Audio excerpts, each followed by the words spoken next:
E aí, Jamil, a gente teve agora de manhã aqui em São Paulo um protesto de lideranças indígenas bloqueando parte da rodovia dos Bandeirantes em São Paulo, um ato organizado por comunidades Guarani, da capital e do litoral paulista, contra o PL 490. E um outro tema que eu queria trazer para vocês discutirem também é uma postagem da deputada federal pelo PSOL de Minas Gerais, a Célia Chaquiriabá, que ela diz o seguinte: urgente, evento de CEPOVOS, né, que é a Comissão da Amazônia e dos Povos Originários e Tradicionais, junto com a Comissão de Direitos Humanos, Minorias e Igualdade Racial, foi cancelado, alegando motivos de segurança. A Câmara solicita a alteração da data do evento. O motivo real é a presença dos povos indígenas dentro da Casa do Povo no dia da votação do PL 490. Esse evento já havia sido marcado antes, e aí a Câmara pediu, então, o cancelamento desse evento hoje. Queria ouvir, vamos começar com o Jamil, então, depois eu volto contigo, Cris, por favor. Olha, Vivian, esse é um tema que tem despertado muita atenção internacional. Ontem, para vocês terem uma ideia, a ONU emitiu um comunicado justamente sobre essa situação dos povos indígenas brasileiros e esse avanço, basicamente, na Câmara de medidas, ou pelo menos de uma ofensiva, justamente que pode desmontar, como a Cris colocou, parte da própria base, eu não diria nem só a base moral, mas a base de legitimidade desse governo, que era justamente pautada por temas ambientais, pela questão indígena, por todas as outras bandeiras, basicamente, progressistas. Muito bem. O que a ONU diz? Essa tentativa da Câmara, ou pelo menos de um grupo dentro da Câmara, ele vai contra tudo o que a entidade vem dizendo nos últimos anos em relação à proteção dos povos indígenas. E faz um apelo. Se o governo brasileiro, ou se as autoridades brasileiras não frearem justamente esse avanço dessas propostas, dessas leis, desses projetos de lei, etc., o risco é de que a situação dos povos indígenas, como a Cris já falou agora há pouco, ficará ainda pior. Ou seja, nós não estamos falando aqui de uma situação em que, bom, vai ficar igual, congelamos a situação como está. Não, ela fica ainda pior. Isso do lado da ONU. Do lado dos europeus e dos doadores, desde o começo do governo Lula, havia uma grande aposta de que aqueles discursos do Lula, por exemplo, em Sharm el-Sheikh, no Egito, durante a COP, e todo o discurso brasileiro sobre o meio ambiente, isso tudo precisaria ser seguido por um fortalecimento dos ministérios, por verbas, por basicamente um compromisso político. Ou seja, o mundo estava muito atento. Será que é só isso, só o discurso, ou haverá uma modificação real da postura do Brasil? E aí, quando esses temas vêm dessa forma, qual é a reação internacional? Opa, talvez o governo não consiga implementar o que havia prometido, ou pelo menos não na dimensão que gostaria de fazer. E aí, qual é o impacto internacional?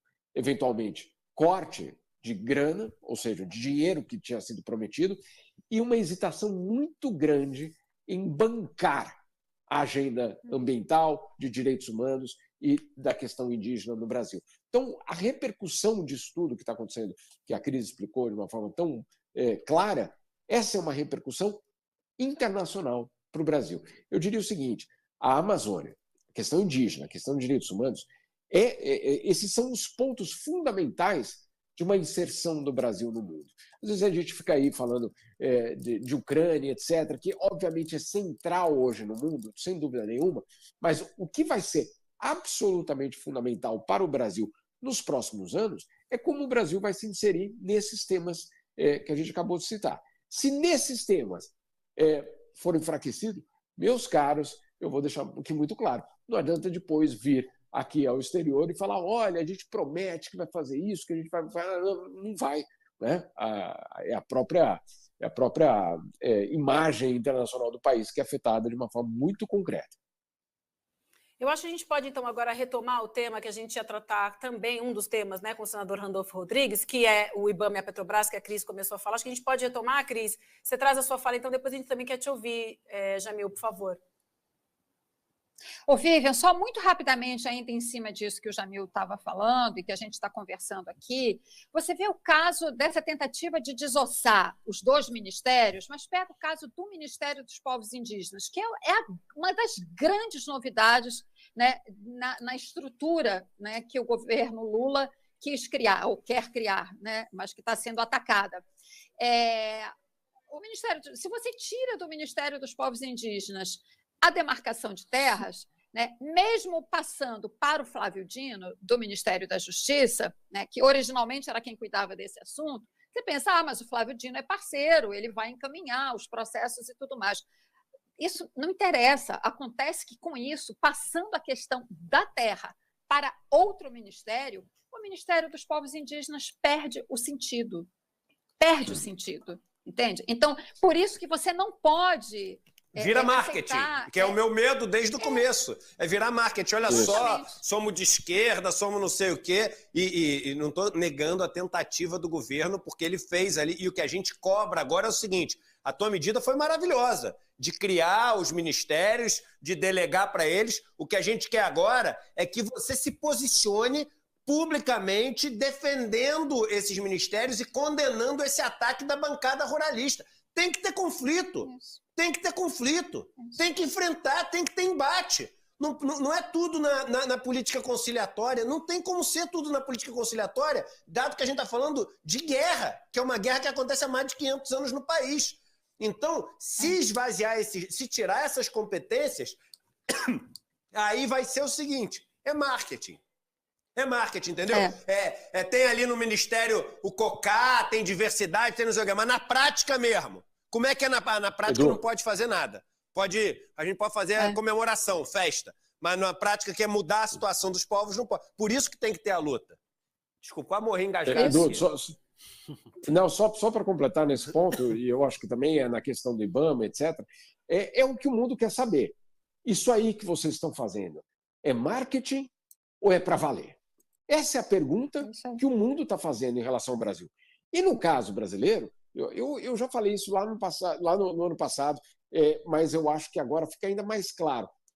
A prova do 7, no caso do Brasil, não é a criação de um ministério, não é um discurso, não é ir na bancada da ONU e falar o Brasil voltou, é voltar.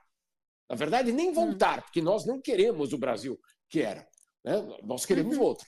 Então, já é um slogan que eu, pessoalmente, tenho algum problema, porque nós queremos muito mais do que a volta. Eu entendo que isso quer dizer a volta ao cenário internacional, ok. Agora, o que o mundo quer saber é se, de fato, isso é transformador ou se é parte de uma tentativa de dizer, olha, gente, agora vamos tratar a gente bem aqui, porque, olha, a gente está tentando, mas, olha, não está conseguindo, está difícil, lá em casa está difícil, tem uma situação ali, mas... Não, o mundo não quer mais saber disso. Agora, quais vão ser os pontos principais? Não só a questão de tirar ou não tirar a competência. O Brasil vai ter de provar a cada mês que o desmatamento vai cair. A cada mês.